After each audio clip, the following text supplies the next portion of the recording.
UConn basketball put out some more behind the scenes open practice footage, it looked like. I don't know if this was like from like a camp they did or like an invite only thing for fans. It looked like there were a bunch of families sitting courtside for like some scrimmage type stuff at practice. So 40 seconds of footage of this from UConn men's basketball. They captioned it some live reps with 100 of our closest friends. And I think there's a lot of minor things you can take away from this early impressions of what this UConn team will be. What are your thoughts, my friend? What's your reaction to the latest behind the scenes from UConn? I've been so scrambled in my UConn thoughts lately with the thought that my Don, my guy, the coach who makes sure that I'm whole in this world outside of my own coach, Tom Izzo, Dan Hurley was thinking about leaving this greatness. He was thinking about calling it quits on this greatness. But yeah, it's there's two teams for me that I don't think are being talked about enough in like this little like off season type segment or off season portion of the season that that I think deserve a little bit more. For me, it's Duke. I feel like Duke, like we talked about it yesterday, Duke's become like this underrated team, I feel like, where they don't get talked about as good as they are.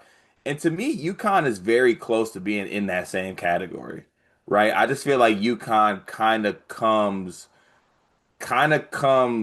as a second fiddle or thought when they necessarily shouldn't. Because I think this team is very talented. I think this team is very deep. I think this team is one of the best coach teams in the sport. And this is a team that just 2 years ago won back-to-back national titles. And I think that this team now has a chip on their shoulder as well, given how last year went.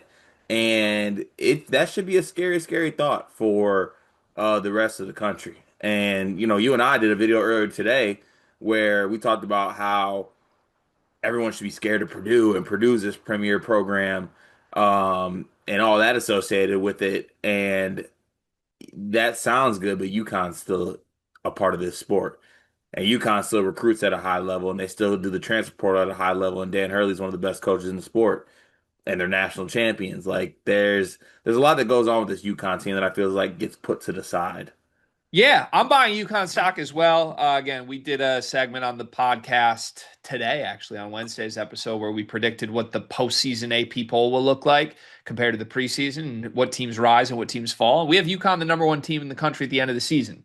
Now, our rationale for that was that we think they're going to create major separation with the rest of the Big East in a way that the Big Ten and Big 12 teams will not at the top of the sport. And I won't be surprised if this is the number one seed overall in the NCAA tournament, but it's largely rooted in the fact that I just think this team's nasty. I love what they did this offseason. I think they had the exact same high level offseason that Purdue did, solving the problems that last year's team had.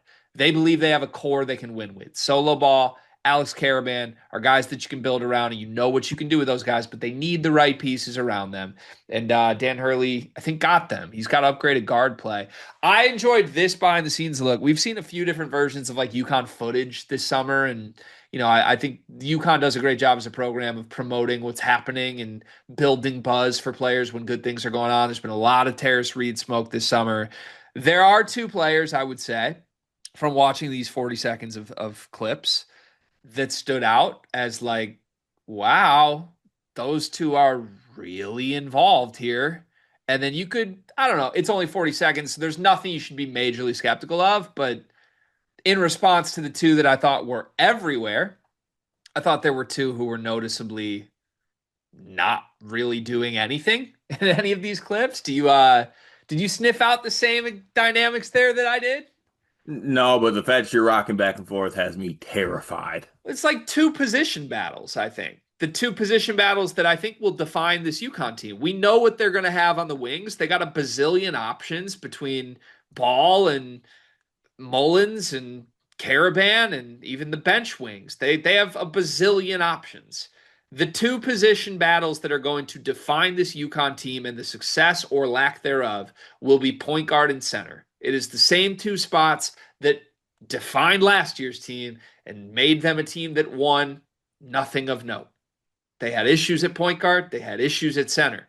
They fixed them this offseason, supposedly.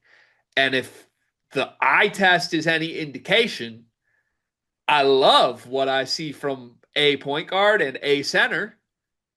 And the guy that is supposed to be battling at those two spots was noticeably absent, I think, in both of those two spots. So you're talking about I think the first one that I think I noticed, I might have missed the second one. Is it Malachi? Malachi Smith is everywhere. He is Yeah. driving the action in every single clip in this footage.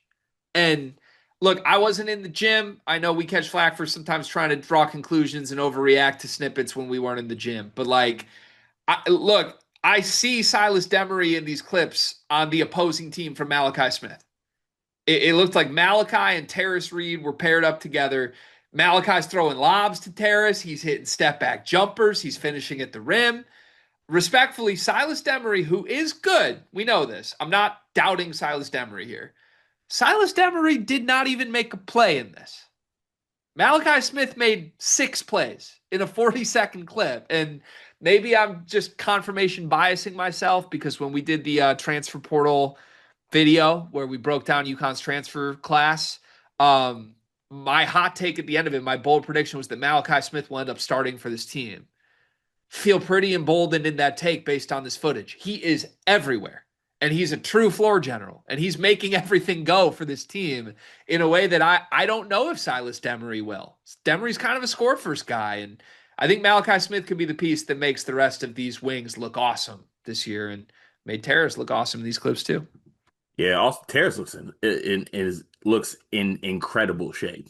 He does. He's flying around. He's catching lobs. Yeah. Yeah, he's gonna be in for I think a big year this year. I mean, I think it was Braylon Mullins he met. It might have been actually Jacob Furphy that he met at the rim in this clip. Jacob Furphy also had a three-pointer in this clip. But yeah, I think that Malachi's presence in this very short video was very much felt in all facets and factors.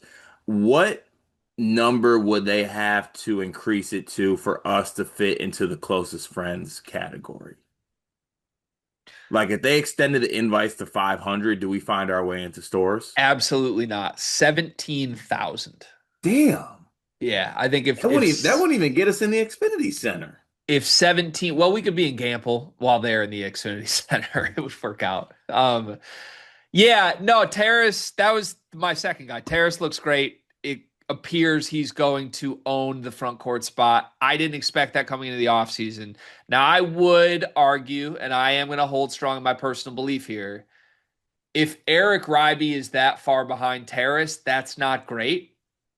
Like, I think simultaneously it's possible that Terrace could be incredible and so could Ryby. That's what happened with Sonogo and Klingon. That's what I think you're hoping happens. If Terrace Reed lives up to his end of the bargain here, you're hoping Ryby's still really, really good. I haven't seen anything to indicate that's happening. Like everything we see this summer is like, yeah, Ryby's struggling. And I was kind of hoping he would have a moment in this video. He just didn't. He was nowhere to be found. So that would just be my takeaway. If there's anything to take from this video, I'm still very stock high up UConn. I have this team as the number 1 team in the country at the end of the season. I just think Malachi Smith's going to have a bigger role than people expect. And I think Terrace Reed is going to have to play like 30 minutes at the 5. Yeah, which I mean, if he stays out of foul trouble and he's in good shape, that works out. Yeah, you don't think there was any correlation between Dan Hurley contemplating retirement seriously for the first time in his life after spending 6 months with Terrace Reed? No, this is all once again, Hurley's like 90 steps ahead. 90 steps. He brought Terrace into his office and he's like, he pulled a Patino, is what I like to call it. He goes, Terrace, you're fat and I want to retire. So get skinny and I won't retire. And Terrace said, okay, I want to win a national championship. And he got skinny. Yeah, I hear that. I don't know. I just found it a little ironic. He probably saw Terrace Reed fumble a ball at first base in the softball game and was like, this might not be for me anymore. You know, the greatest competitive coach in NCAA history, just considering hanging it up after a couple of months with Terrace. So what are we gonna do as an entity if When what? Terrace Reed becomes a national champion? Oh, I thought you were going to say a national player of the year, and I almost spit on you. Almost literally right in the camera. When he's a national champion, I'll be happy for him. I'll applaud a guy that Juwan Howard developed. Oh, you know what? You're special. You're so special. I'll always remember that game where he punked Joey Hauser.